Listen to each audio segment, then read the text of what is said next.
crois que le sujet de la paix, jeunesse et développement, ce triptyque, est extrêmement important à l'heure actuelle.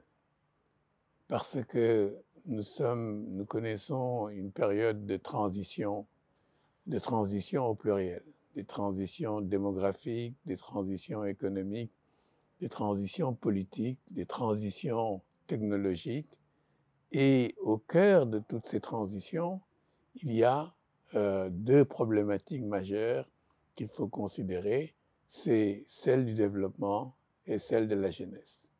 Ces transitions sont d'abord d'ordre démographique.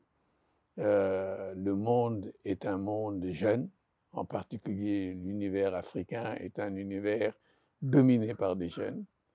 Les transitions économiques posent la question de l'emploi, qui est de plus en plus menacé par les avancées technologiques et scientifiques, qui se traduisent par des destructions de certains emplois, même s'il y a de nouveaux emplois qui sont créés. Au cœur des transitions politiques, il y a la question du décalage entre les majorités démographiques constituées par les jeunes et puis les innovations majeures sont portées aujourd'hui par des jeunes, alors qu'ils n'en sont pas toujours les bénéficiaires. Donc, au cœur de toutes ces transitions, on retrouve la jeunesse soit comme acteur principal, soit comme victime ou potentiellement victime. Ces transitions, si elles sont bien gérées, peuvent être une source de développement important. On peut, on peut par exemple parler du dividende démographique, qui est un potentiel de croissance économique qui serait induit par le changement dans la structure de la population. Mais si ces transitions sont mal gérées, alors on est parti pour créer les conditions non pas du développement, mais plutôt les conditions de la guerre. Et là où il y a guerre, c'est généralement la jeunesse qui fait partie des premières victimes, parce que ce sont les jeunes qui se battent. Vous connaissez l'expression selon laquelle la guerre est décidée par de vieilles personnes qui se connaissent et qui ne s'apprécient pas, mais qui ne se tuent pas, mais elle est menée par des jeunes qui ne se connaissent pas, mais qui s'entretuent. Donc là où il y a une guerre, la jeunesse est souvent la première des victimes parce que c'est elle qui est sur la ligne de front.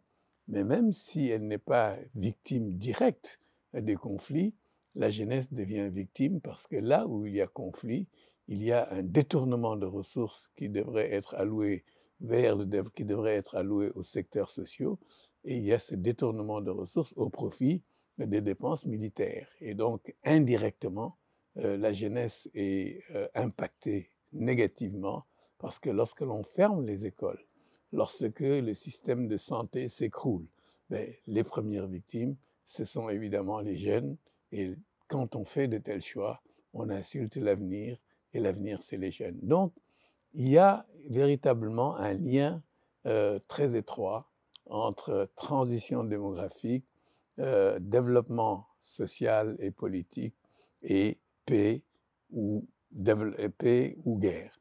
Et je crois il est important de ne jamais perdre de vue les relations qu'il peut y avoir entre ces trois volets du triptyque sur lequel j'intervenais pour réfléchir sur la façon de faire en sorte que, au lieu de entre ces trois éléments, qu'il y ait un cercle vertueux plutôt que le début d'une entropie comme ce qu'on a pu voir dans certains pays.